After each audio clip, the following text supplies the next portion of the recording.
नैना के हाथों में मेहंदी की लाली अभी पूरी तरह से उतरी भी नहीं थी जब उसे पहली बार लगा कि जिस स्वर्ग में उसे भेजा गया है उसकी नींव छल और लालच पर टिकी है। वो एक पढ़ी लिखी आत्मविश्वासी लड़की थी जिसने प्रेम और सम्मान की कल्पना के साथ विक्रम शर्मा के घर में कदम रखा था।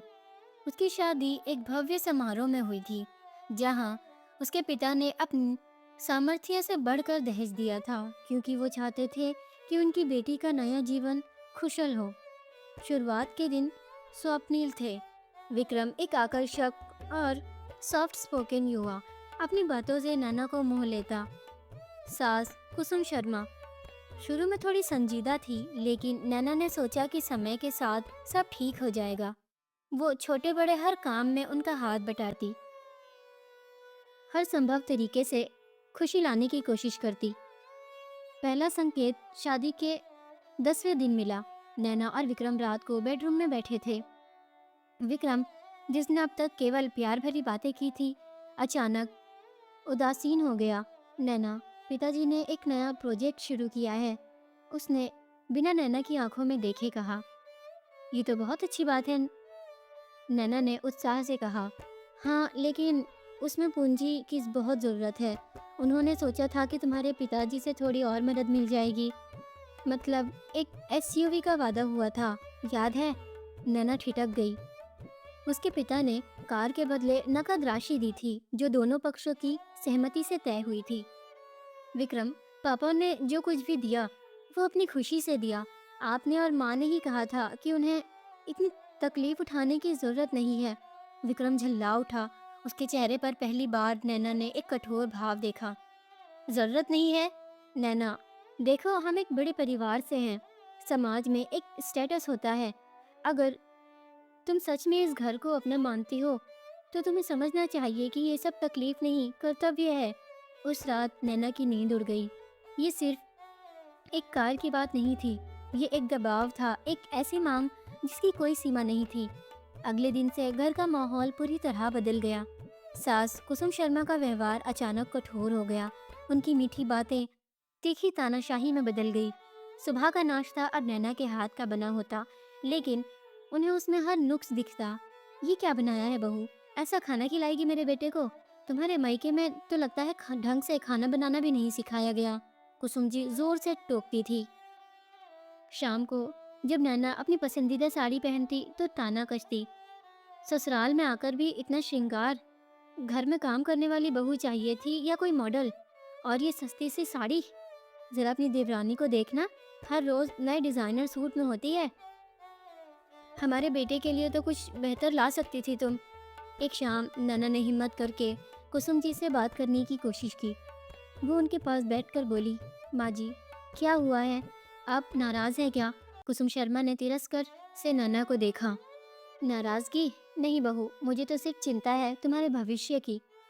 तुमने विक्रम को बताया नहीं कि तुम्हारे पिताजी ने कहा था कि व्यापार में मदद के लिए वो एक बड़ी रकम दे देंगे।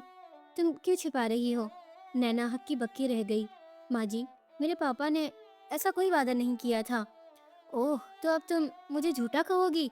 कुसुम जी खड़ी हो गई और अपने चेहरे पर पीड़ा का भाव लाते हुए बोली, कैसी लड़की हो तुम?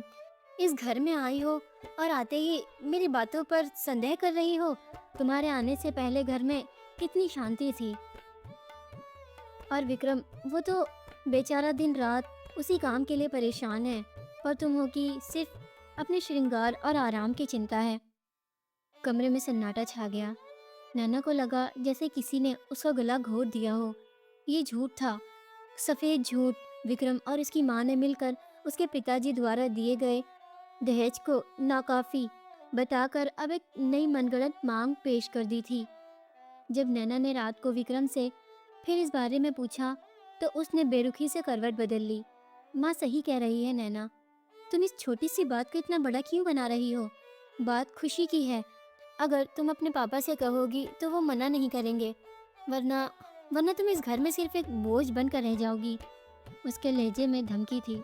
नैना समझ गई, ये उसकी शादी नहीं बल्कि एक महंगे सौदे की शुरुआत थी जिसका भुगतान उसके आत्मसम्मान और शायद उसके जीवन से होना था। उसके सपनों का महल शादी के महज 1 महीने के भीतर ईंट ईंट कर ढहने लगा। अब सवाल केवल पैसों का नहीं था, सवाल था उसके अस्तित्व का, जिसके लिए उसे अब समझौता या संघर्ष में से एक चुनना था। मांगों का सिलसिला अब एक डेली टॉर्चर में बदल चुका था। छोटी छोटी बातों पर नैना को कोसा जाता, उसे घर के अन्य सदस्यों के सामने अपमानित किया जाता। सासू माँ कुसुम शर्मा ने घर के नौकर और यहाँ तक कि रिश्तेदारियों के सामने भी नैना को नीचा दिखाना शुरू कर दिया था। तुम अपने मायके से एक फूटी कौड़ी तक नहीं लाई। ये बात उनके हर वाक्य का अंत बन गई थी।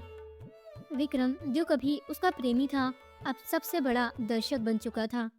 जब नैना कमरे में अक्सर रोती तो वो ना तो कंफर्ट देता और ना ही अपनी माँ को रोकता। उसकी चुप्पी और उसकी उदासीनता कुसुम शर्मा के तीखे शब्दों से कहीं ज्यादा दर्दनाक थी। वो माँ है नैना, और वो जो कुछ भी कह रही है वो हमारे अच्छे के लिए है। वो कहता, अगर तुम उनकी बात मान लेती हो तो सब शांत हो जाएगा। तुम क्यों चीज़ों को मुश्किल बना रही हो? नैना ने एक दिन साहस जुटाकर कहा। विक्रम, मेरी गलती ये नहीं है कि मैंने कम दहेज दिया। मेरी गलती ये है कि मैंने तुम्हारे जैसे इंसान से प्रेम किया, जबकि तुम सिर्फ एक लालची इंसान हो। इस पर विक्रम को गुस्सा आ गया। पहली बार उसने नैना पर हाथ उठाया, एक जोरदार थप्पड़। नैना अवाक रह गई। उसकी आंखों में आंसू नहीं, बल्कि स्तब्धता थी। शारीरिक हिंसा की वो शुरुआत थी, जिसने जल्द ही खतरनाक रूप ले लिया। अगले कुछ महीनों में नैना का जीवन नर्क बन गया। उसे एक कमरे में सीमित कर दिया गया। उसे भरपेट खाना नहीं दिया जाता था। उसके मायके वालों से बात करने पर पाबंदी लगा दी गई। एक रात जब वो बुखार से तप रही थी, कुसुम शर्मा ने दरवाज़ा खटखटा कर कहा, तुम्हारे मायके वालों को फ़ोन करो और कहो कि जब तक पैसे नहीं आते तब तक इलाज की कोई ज़रूरत नहीं है। तुम्हारी बीमारी एक नाटक है। नैना की आत्मा कर्रा उठी। उस रात उसने आईने में खुद को देखा। वो कमज़ोर, सहमी हुई और टूटी हुई लग रही थी। वो आत्मविश्वासी नैना नहीं थी जिसे उसके माता पिता ने इतने प्यार से पाला था। उस पल उसे एहसास हुआ कि अगर वो यहाँ और रुकी तो वो उसे पूरी तरह से तोड़ देंगे। उसे किसी की मदद का इंतज़ार नहीं करना था, उसे अपनी मदद खुद करनी थी। उसी पल उसके अंदर एक आवाज़ गूंजी, जिसने उसे अपनी लड़ाई खुद लड़ने का हौसला दिया। उसने चुपके से अपने पर्स में रखे एक पुराने इमरजेंसी नंबर पर अपनी दोस्त आरती को मैसेज भेजा, मुझे बचाओ। अगले दिन नैना ने हिम्मत जुटाकर सबके सामने खाना खाने से मना कर दिया और कहा कि वो तब तक एक निवाला भी नहीं लेगी जब तक उसे अपने माता पिता से बात करने की इजाज़त नहीं मिलती। कुसुम जी और विक्रम ने पहले उसे धमकाया, लेकिन जब नैना टस से मस नहीं हुई तो वो घबरा गए कि कहीं ये बात बाहर न फैल जाए। शाम को जब तनाव चरम पर था, दरवाजे पर दस्तक हुई। सामने आरती थी, अपने साथ एक महिला सामाजिक कार्यकर्ता और पुलिस की छोटे से स्क्वाड के साथ। कुसुम शर्मा और विक्रम के चेहरे का रंग उड़ गया। आरती ने नैना को देखा और तुरंत उसे गले लगा लिया। चलो नैना, अब तुम यहाँ और नहीं रहोगी। कुसुम जी ने नाटक शुरू कर दिया। अरे ये क्या हो रहा है? बहू तो घर की लक्ष्मी है। ये सब गलत फहमी है। विक्रम ने नैना का हाथ पकड़ने की कोशिश की। नैना, तुम कहाँ जा रही हो? हम बात कर सकते हैं। नैना ने अपना हाथ झटके से छुड़ा लिया। उसकी आवाज़ में अब वो पुरानी दबी हुई लड़की नहीं थी, बल्कि एक नई मजबूत स्त्री का विद्रोह था। अब बात करने का समय नहीं है विक्रम, अब कानून बात करेगा। उसने पुलिस अधिकारी को पूरी बात बताई, हर जुल्म, हर ताने और हर थप्पड़ के बारे में बताया। सबूत के तौर पर उसने अपने शरीर पर पड़े चोट के निशान और टॉर्चर की डायरी दिखाई। नैना ने अपने माता पिता के पास जाने से पहले अपने ससुराल के दरवाजे पर पलट कर देखा। ये घर नहीं, लालच का पिंजरा था। उसने तय किया कि वो अब डर कर नहीं, बल्कि सर उठा कर जिएगी। उसने ना सिर्फ दहेज प्रताड़ना का मामला दर्ज कराया, बल्कि उसके जैसे कई अन्य विक्टिम्स के लिए जागरूकता अभियान भी शुरू किया। दोस्तों, दहेज एक सामाजिक बुराई है, लेकिन ये केवल पैसों का लेन देन नहीं है। ये एक इंसान की आत्मसम्मान और जीवन के अधिकार का हनन है। नैना की कहानी एक पुकार है हर उस लड़की के लिए जो इस तरह के शोषण का शिकार है। चुप रहना समाधान नहीं है, विरोध आपका अधिकार है। चुप रहने से जुल्म करने वाले को और बल मिलता है। अपने अंतर्नाद को सुने और उठ खड़े हों, क्योंकि आपका जीवन, आपकी खुशी और आपका सम्मान किसी भी दौलत से ज़्यादा अनमोल है। कानून आपके साथ है। चुप्पी तोड़ो, न्याय चुनो। दोस्तों, इस कहानी के बारे में आपकी क्या राय है, कमेंट में ज़रूर बताना। वीडियो को लाइक, शेयर और चैनल को सब्सक्राइब ज़रूर करना। मिलते हैं अगली वीडियो में। धन्यवाद।